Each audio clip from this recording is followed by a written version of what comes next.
Condemnation and support has followed India's surprise move to revoke special status for the disputed region of Kashmir under its control. India on Monday did away with a constitutional provision that allowed Indian-controlled Kashmir to frame a majority of its own laws. Neighbouring Pakistan has called the move illegal, and there have been anti-India protests across the country. A joint sitting of both houses of parliament was also convened to discuss the situation arising out of the move. The issue figured in India's lower house of parliament on Tuesday as well. But a day after India's Home Minister Amit Shah announced the move, his statement has generated a storm of responses. The presidential order on Article 370 by the Modi government is basically a constitutional coup. This is an attack on the constitution. India cannot decide anything without Pakistan being on board, along with the Kashmiris. So Pakistan will do everything within its command to ensure that this wrong is corrected. Kashmir is under curfew. 3 former chief ministers and other party leaders are all under house arrest. And across the state, the atmosphere resembles a warlike situation. If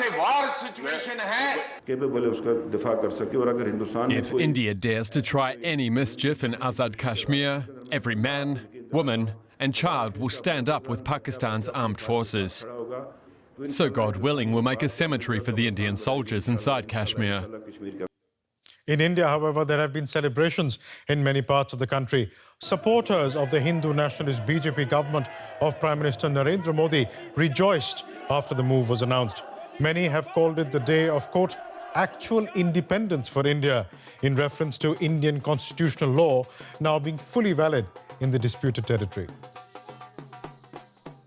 Supporters have also taken to social media, including the Indian Prime Minister Narendra Modi. He praised his Home Minister's speech in Parliament, tweeting that it accurately highlighted the monumental injustices of the past and coherently presented our vision for the sisters and brothers of Jammu and Kashmir. And this from former Indian Army Major Gaurav Arya, responding to claims that scrapping Article 370 had grave implications to national security.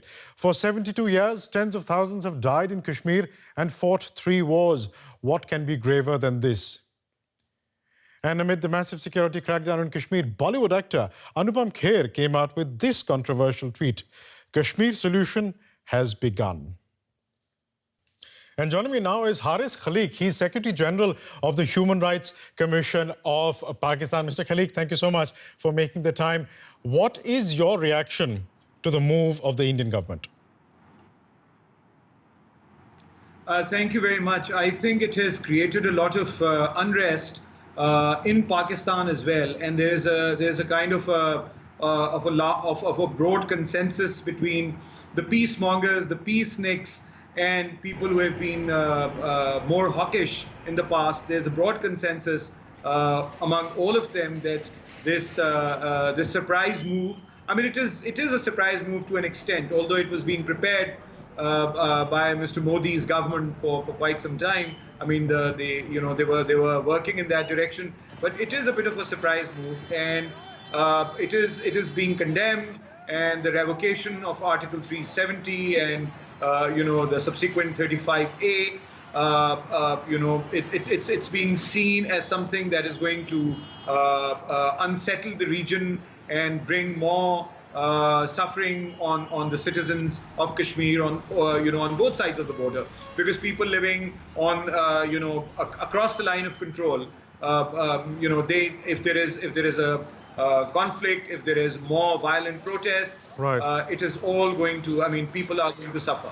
Now, the Human Rights Commission of Pakistan tweeted earlier, the Human Rights Commission of Pakistan, of which you are the Secretary General, tweeted earlier that it was a breach of trust. Why is it a breach of trust? You see, the thing is that I don't know if the Human Rights Commission of Pakistan came out with a statement yesterday which is very clear about the revocation and escalation of tensions between the 2 countries, because we are concerned with the violations of human rights in Pakistan particularly. That is a part of our mandate, but there's a fallout of something that happens in Kashmir. So automatically we get dragged into commenting on what India does in Kashmir also. But it is, you know, there are things which have to be settled within the constitutional and bilateral agreements that we have made and the constitutional framework of India as well. So I think there is a problem which your opposition, the opposition, not your opposition, the Indian opposition is actually is also raising. There's these steps are against the Indian Constitution and the instrument of accession that the Maharaja had signed with Delhi. So I think there is a breach of trust of Kashmiri citizens, and you can see when Mehbooba Mufti, for instance, saying that it was a wrong decision on their part to keep canvassing in Kashmir for continuing to stay with Delhi and work with India. So I think that's quite reflective of how Kashmiris think across different party divides. Now, you've written about the situation in Kashmir quite a bit. You are a poet and you have connections to the region. Do you think in this revised atmosphere that exists as a result of the revocation of Article 370, there can at all be peace between India and Pakistan, or for that matter, some element of calm in Kashmir?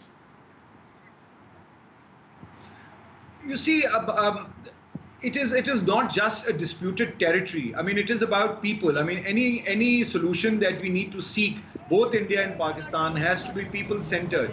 And unfortunately, if India continues to see it as a territory, or Pakistan sees it as a territory that it has claims on, I think that is not going to resolve the situation. Kashmiris have to play a central role. They have to be put in the center of any solution that these two countries seek. So it is not just a disputed territory, but also people should actually be, as I said, should be consulted. It is about Kashmiris first. And as far as there is a danger of escalation of tensions, and that resulting, because there has been a heavy shelling across the line of control that we have observed over the past few days. Right. And that can escalate anytime. So it is actually undermining the rights of the Kashmiri citizens when you turn it right. into an issue on a piece of land between two countries. Right, Haris Khalik, we'll have to leave it there for the time being, but I'm sure we'll be speaking again very soon. Thank you so much for your time. Thank you.